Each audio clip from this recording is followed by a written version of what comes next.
কাতলা মাছের মাথা, ভেটকি মাছের মাথা ঝাল ঝাল হবে গাইস। এই যে ভেজে কটা তুলেছি, এখনও কটা ভাজছে।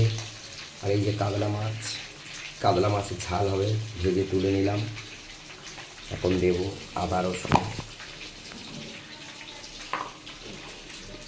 এই যে রসুন, এই যে জিরে শুকনো লঙ্কা ফোড়ন দেবো,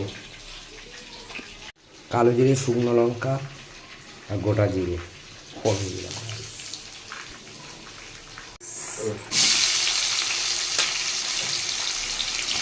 কটা ভেজে তুলেছি, এখন কটা আছে দিয়ে দিচ্ছি গাইস। আর ভেটকি মাছের মাথা দিয়ে ঝাল ঝাল হবে বেশ। এটা কাতলা মাছের কালিয়া হচ্ছে জন্য গাইস। একটু নুন ছিটিয়ে দিলাম, হালকা বাদামি হয়ে গেছে, কটা টমেটো দিয়ে দিলাম। এই যে রসুন দিচ্ছি গাইস, বাটা রসুন, এই যে আদা আর কাঁচা লঙ্কা দেওয়া আছে।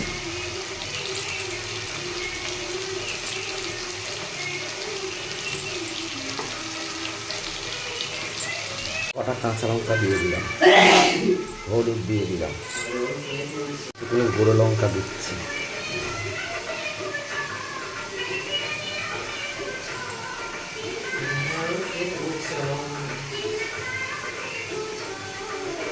মশলা কষবে, একটু জল দিচ্ছি গাইস।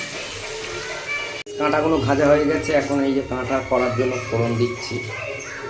কাতলা মাছের কালিয়াতে একটুখানি ধনের গুঁড়ো ফোড়ন দিচ্ছি, ধনের গুঁড়ো দিলাম।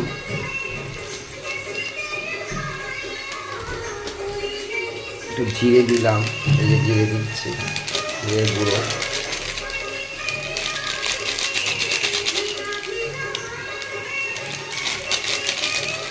হবে বলে এই পেঁয়াজটা দিয়ে দিলাম, ফোড়ন দিয়ে দিয়েছিলাম তো দেখলে, পেঁয়াজটা দিয়ে দিই। মাছের কালিয়া এই যে ঠান্ডা জলও দিতে পারো অনেকে, গরম জলও দিতে পারো। গরম জল দিলে তরকারির টেস্ট হয়, আমি তাড়াহুড়োতে ঠান্ডা জল দিয়ে দিলাম।